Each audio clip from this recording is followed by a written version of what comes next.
Mike Loewengart, heading into the fourth quarter, the active investors surveyed by E-Trade are more bullish. It rose to 56% from 55%, and I thought it might have gone down because of all the election noise and the fact that the Fed may hike rates, but they're bullish.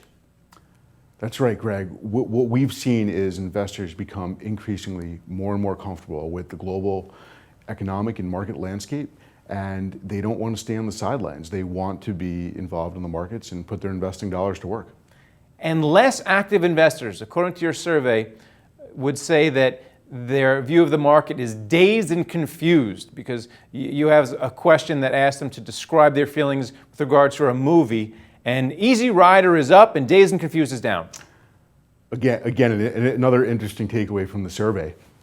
We see that investors, again, are able to wrap their heads around the broader environment. They've gotten comfortable with the approach they need to take. And while there is still some uncertainty, which is why both movies resonated equally, they want to put their money to work. They don't want to sit this out.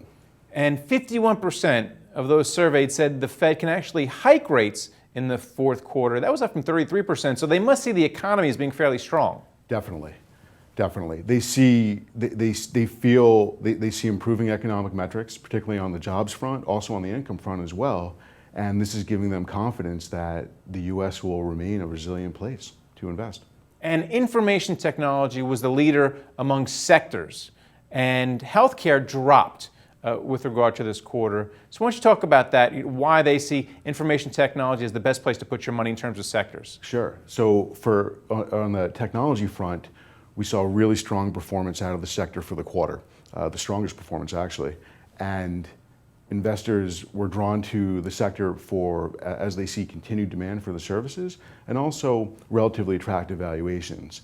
On the healthcare front, investors were likely concerned about the prospects for greater regulation and uncertainty around the outcome of the election and what that means for healthcare in general. All right, so putting it all together, how does E-Trade use this to help their clients make more money? Great question. We use it so we can understand what is in the hearts and minds of investors and help us put together the most compelling offering for investors to implement their goals. All right, Easy Rider, man, not dazed and confused. Thanks a lot for coming on. Thanks, Greg. And thank you for watching The Street.